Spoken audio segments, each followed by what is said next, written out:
Praise the lord. ఈరోజు దేవుని వాగ్దానం ఆదికాండం 28వ అధ్యాయం 15వ వచనం.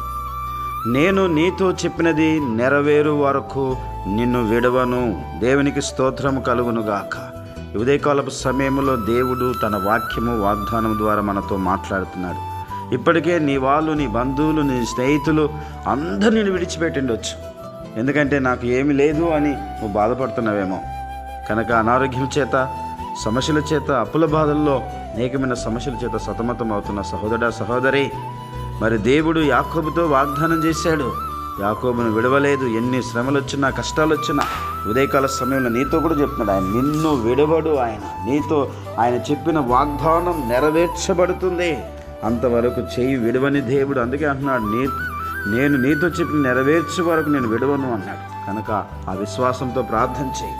భక్తులందరినీ కూడా తన ప్రజలను ఆయన నడిపించాడు, చేయి విడవలేదు. అందుకే యెహోషువతో కూడా నేను విడవను, ఎడబాయను అన్నాడు. మరి దేవుడు సన్నిధిలో ప్రార్థించే ప్రతి బిడ్డను దేవుడు ఆశీర్వదిస్తాడు. మరి ఈ సంవత్సరం నీకు ఇచ్చిన వాగ్దానాలను కూడా నెరవేర్చబోతున్నాడు. ఎందుకంటే దేవుడు అంటున్నాడు, నీతో చెప్పినది నెరవేర్చే వరకు నేను విడవను. ఆమేన్. విడవని దేవుడు, ఎడబాయని దేవుడు. ఏ పరిస్థితులైనా, ఏ శ్రమలైనా, ఏ కష్టాలు వచ్చినా అందరూ విడిచిపెట్టిండొచ్చు, కానీ దేవుడు నిన్ను ఎప్పుడు విడవడు. దేవునికి స్తోత్రం.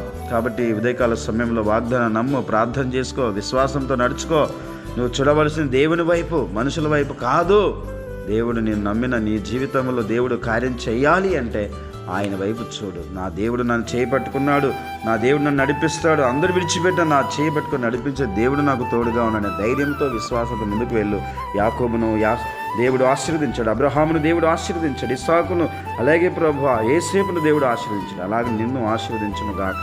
ఆమేన్. ప్రార్థన చేసుకున్నాం. ప్రేమ కలిగిన మా తండ్రి, పరిశుద్ధుడైన యేసయ్యా, నీకు స్తోత్రాలు ప్రభువా. ఈ వాగ్దానం బట్టి నీకు వందనాలు తండ్రి. మాతో మాట్లాడినందుకు వందనాలు ప్రభువా. నీతో చెప్పిన నెరవేర్చే వరకు నిన్ను విడవను అని సెలవిచ్చావు. అవును తండ్రి. అయ్యా, ఈ లోకంలో బంధువులు, స్నేహితులు అయినవారు అయ్యా మరి విడిచిపెట్టొచ్చు, కానీ నీ విడవవు నాయన. శ్రమలు వచ్చినా, కష్టాలు వచ్చినా, శోధనలు వచ్చినా, ఏ పరిస్థితి అయినా మాకు ఎదురైనా విడవని దేవుడు మాకు దొరికినందుకే నీకు స్తోత్రాలు ప్రభువా. ఈ వాగ్దానం అందరి జీవితం నెరవేర్చినైనా, వారి కుటుంబాలను దీవించండి తండ్రి, వారి పిల్లలను, వారి చదువులను ఆశీర్వదించండి నాయన. మీ చేతులకు అప్పచెప్పుకుంటున్నాం. నన్ను కూడా మీరు జ్ఞాపకం చేసుకోండి తండ్రి. విడవక, ఎడబాయక నువ్వు చూపుతున్న నీ ప్రేమను బట్టి, నీవు చేసిన వాగ్దానాలను బట్టి మా జీవితంలో నెరవేరుస్తున్నావు. అలాగే నీ బిడ్డలకు ఇచ్చిన వాగ్దానం నెరవేర్చి, వారికి ఇచ్చిన మాటను మీ నామానికి మహిమ తెచ్చుకొని గొప్ప కార్యం చేసి నెరవేర్చి దీవించమని కోరుకుంటున్నాం తండ్రి. Amen. God bless you. Like చేయండి, కామెంట్ చేయండి, షేర్ చేయండి, సబ్స్క్రైబ్ చేసుకోండి. దేవుడు మేము దీవించును గాక. ఆమేన్.